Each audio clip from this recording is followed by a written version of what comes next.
Hi guys, Dustin Cronkite again with Ed Martin Toyota. Just want to take the time to kind of point out a couple of things on the lift that we threw on this beautiful, brand new 2024 limited Nightshade Sequoia.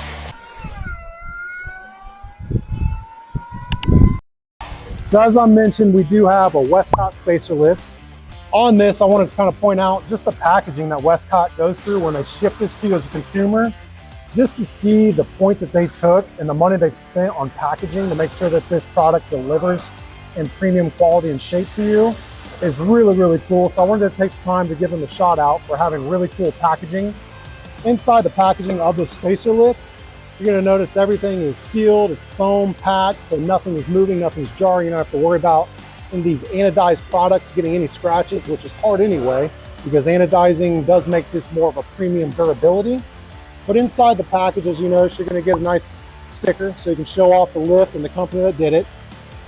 You're going to have, of course, for the rear axle, this is for the spring in the back. It actually goes on top of the spring underneath the body of the vehicle to give this a 1-inch lift on the rear. You're going to notice you have all of your anodized hardware that goes in for washers. You're gonna have all of your stainless steel locking nuts. You're also gonna have more anodized washers and more anodized plastic screws. So you have everything you need to do this lift kit, whether you're having it done here at Ed Martin Toyota in Noblesville, Indiana, or you're gonna be a weekend warrior and take care of this yourself in your own home garage. But a couple more things to point out. You do have the bottom spacer, which goes underneath the coilover, which actually strengthens and elongates the spring, because once we put the top hat spacer on these things, it actually compresses the shock, which gives it more of a jarring ride. So when you compress the shock, you can actually lower it to decompress it, which gives it that engineered articulation from the factory that you're looking for with a quality ride on this vehicle. Another thing to mention, Westcott does kind of point out with literature as a warning before you put this in, it is strictly imperative and crucial to measure before and after when you do these lifts. You always want to know how much you got as far as lifts before and after. And it's also a good way to make sure that everything's been installed properly and correctly. Because sometimes you may add some components that aren't necessary. So Westcott says that you can or cannot install a lift with the top hat spacers. Sometimes the top hat spacer will just give it a little bit more lift that gives it what we call a negative rake, which makes the front of the vehicle sit higher than the rear of the vehicle. Some people like this. It's a look that's going for some people don't. They want it to just be even keel. So at that point, you always want to measure before and after to make sure you're not putting too much of the hardware on to give it more of a lift than what you're actually looking for. So once again, these are optional. We've actually put them on this. As you can see, it's got a beautiful stance.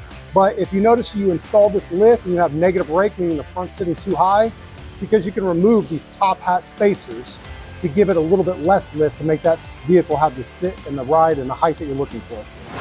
This vehicle, as you can see, is absolutely gorgeous. I don't think it's going to last very long. We've done some very, very cool things to this vehicle, and to my knowledge, this may be the first brand new lifted Sequoia untitled that you can buy directly from us here at Ed Martin Toyota in Noblesville, Indiana. But to kind of highlight a couple of things that this lift has done, as you notice, we've got 33-inch tires on this vehicle.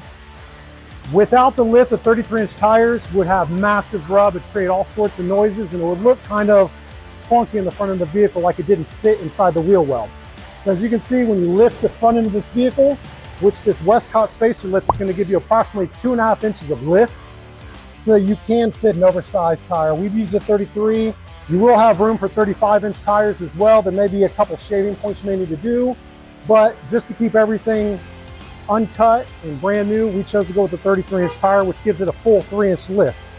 On the rear of this, the rear spacer on this is going to give it approximately 1 inch of lift, which helps this vehicle sit level so we don't have what we consider negative rake, meaning the front end of this vehicle is sitting up higher than the rear end of the vehicle. That can give you a couple different disadvantages in my opinion, because if the front end's sitting up higher, it's going to get a lot more wind resistance underneath that vehicle. It's going to cut down on your fuel economy, which with vehicles with this size and this type of power, fuel economy is always going to be a big concern. So I choose to personally stay away from the negative rake. I want to have it sit level or have just a little bit of positive rake, so therefore you have a little bit lower front end stance, which makes it look sporty and aggressive, but it also keeps less air travel from getting underneath the vehicle, giving more friction, making the engine work harder, thus killing your fuel economy. Guys, one thing I wanted to point out to you here is we did choose to use the top hat spacer as well as the coilover bottom spacer on this, which gave it a full 2.5 inches of lift. Now, if someone wasn't wanting to go with the full 2.5 inches and they wanted a little bit less, you can opt to not use the top hat spacer on this, which would drop it down approximately 1/2 inch. So therefore you would have a 2-inch height increase. If you weren't gonna put as large of a tire, you could probably stick with the factory tires if you chose not to put the top hat spacer in.